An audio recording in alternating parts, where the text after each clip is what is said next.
Welcome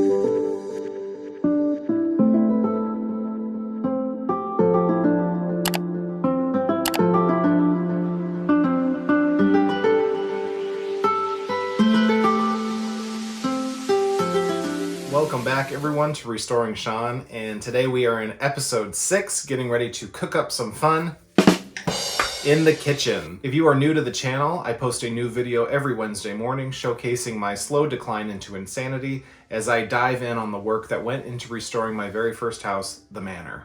All opinions are my own, never assume that I've got the correct answer, and also, I've never been to Spain.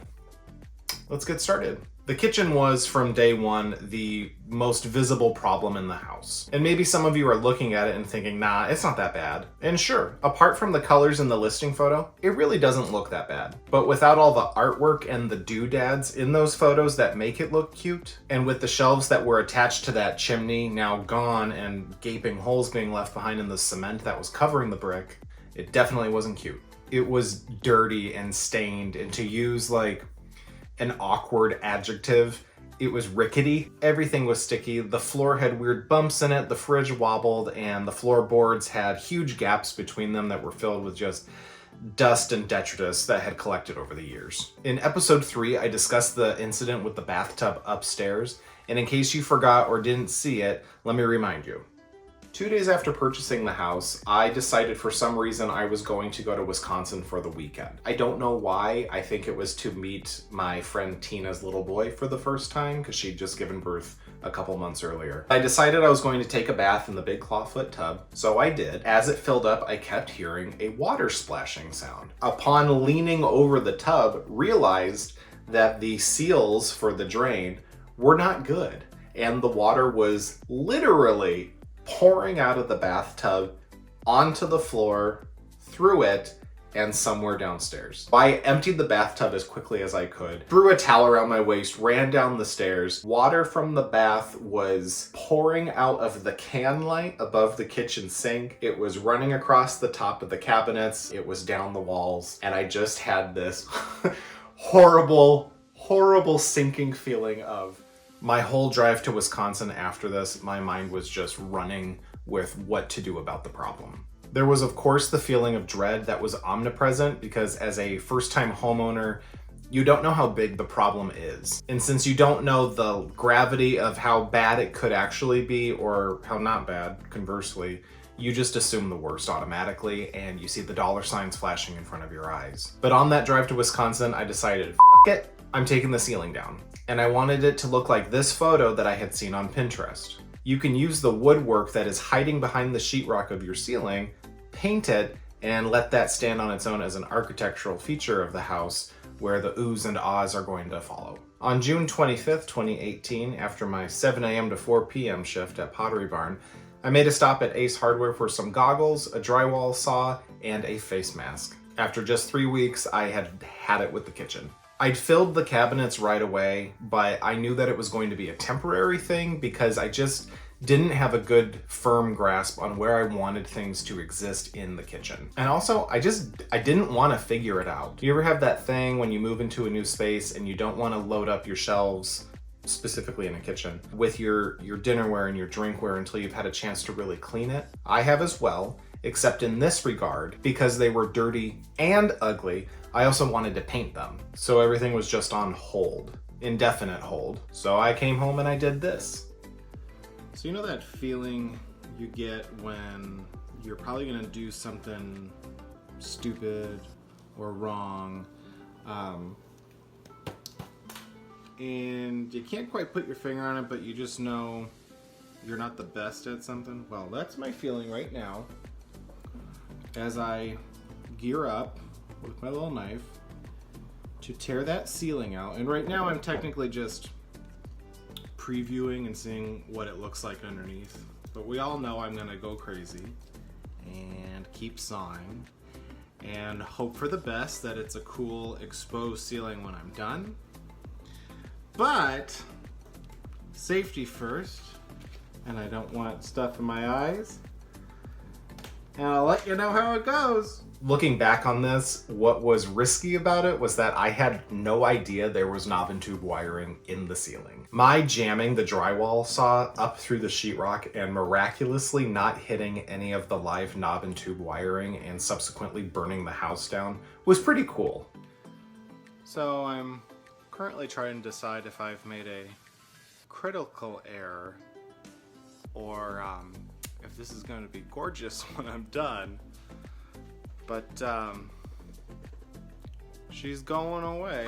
You can't really see it, but you can see all that, and a cat trying to sneak through it. Stay tuned. I remember thinking as I was pulling all of the sheetrock down and there was old fossilized mouse poop hitting me in the face, and I could see the water damage on the subfloor up above. I just kept thinking, this is gonna look cool, this is gonna look cool, it's gonna look so cool. And it had to look cool also because what was being revealed behind the sheetrock was the same structure as my inspiration picture. Sometimes I think that I'm too overzealous in my decision-making skills, but then you start ripping out your whole ceiling and you realize you have no impulse control. So that's that, and I don't know how I feel about it yet, but we will see. When I realized that it was too late to back out of this process, mostly because the majority of the ceiling had been taken down, I took the cabinets down to access the walls behind them. At this point, I got the voltage tester out so that I could see where the electricity was, and I asked my brother-in-law, Tony, why some of the wires were live and some weren't, only to find out that,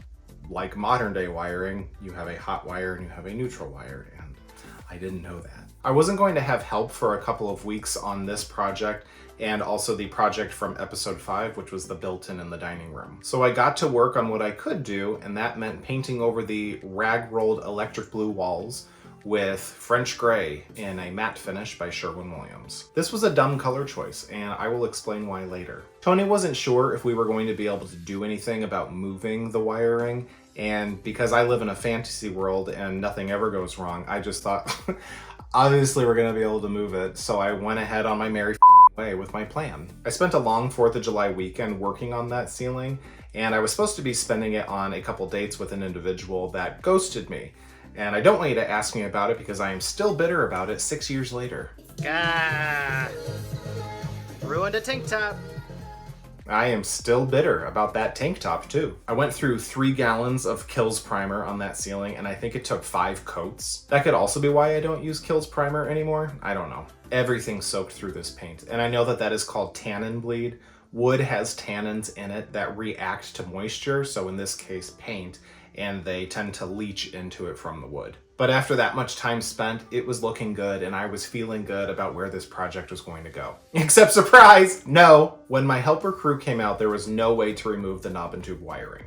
It was wired directly into the electrical panel for the house, and it was feeding outlets and switches upstairs, maybe downstairs as well, but it was definitely going into the upstairs rooms. So the fools that renovated the house in the 90s, the ones that tore out so many of the walls downstairs, the ceiling in the kitchen, the entire bathroom, to rewire it, instead of running new wiring to the electrical panel, which they'd obviously upgraded, they decided instead to reuse the knob and tube and wire to that. Even though it is 100 years old, it is prone to catching on fire, and it is a super ugly thing to list on any home listing because people just know you don't want it. But I'm guessing they did it for reasons that I will never know. My dad and Tony worked really fast over that weekend and got a ton done, but where it mattered the most was in the kitchen because then I could start putting my life back together in there. There had been an electrical outlet way high up above the oven, and it was visible, which bothered me.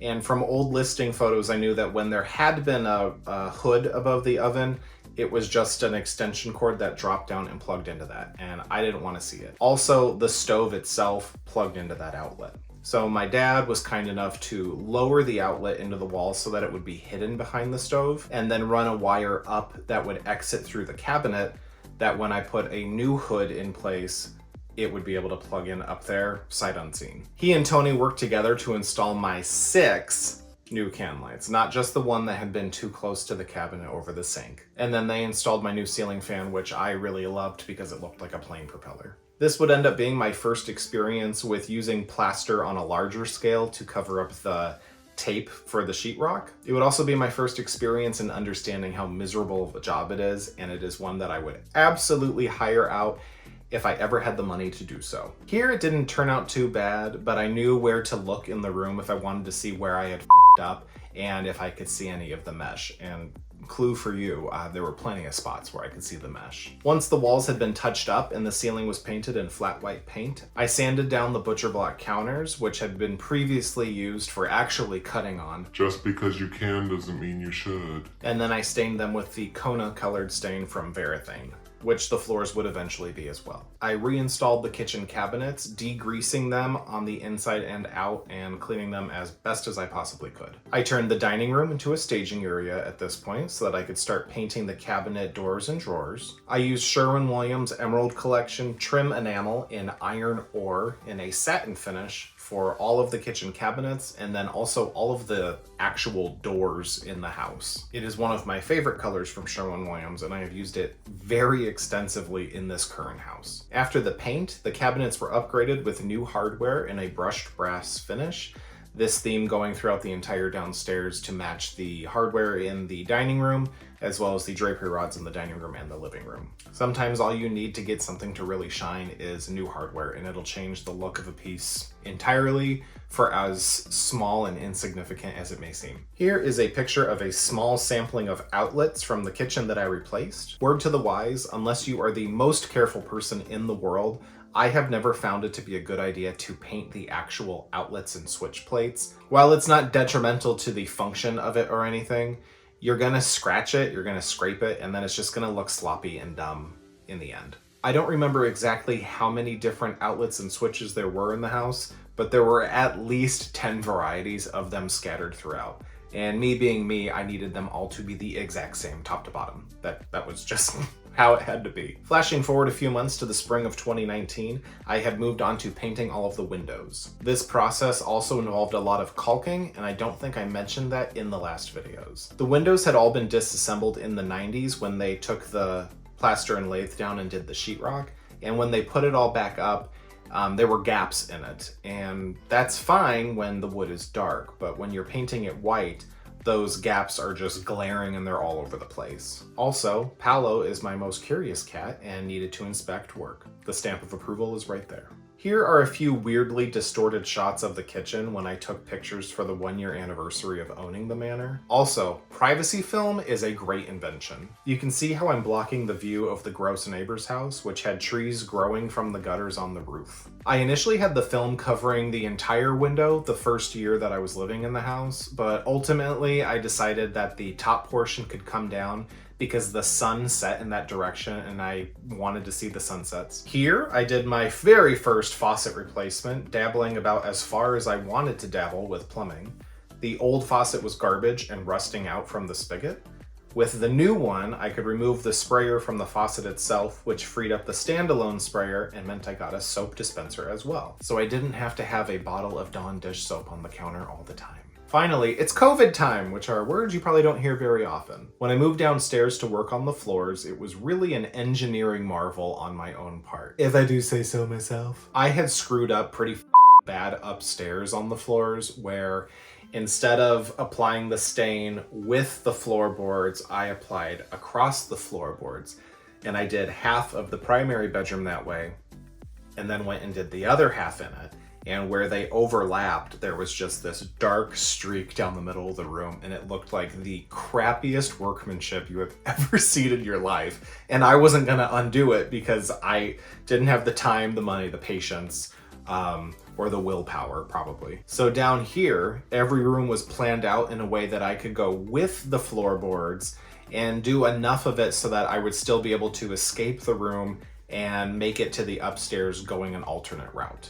In this photo, you can see all the food stains down the wall where the cabinets had been because I didn't remove the base cabinets when I initially painted because I figured, well, I'm never going to move them and who cares. Here is an example of how I had to divide my rooms up. I got the fridge and the oven as far as they could go from their original footprints, so that I could stain and polyurethane everything before moving it all back so very carefully. This meant waiting 4 days for the polyurethane to dry because I didn't want to gouge it by dragging appliances back over it. And then here, from another angle, is the rest of the floor stained. I let the room sit like this for a while before moving on, but in the background of this photo, you can see that I had not done the foyer yet, which meant that the foyer would go into the living room. I would work backwards then through the living room into the dining, and then dining room back into the kitchen in this full roundabout way. This is a total sidebar, and this picture is only in here because it was taken in the kitchen in April of 2020. My dad made this little sander for me and shipped it to me, and he probably doesn't know this,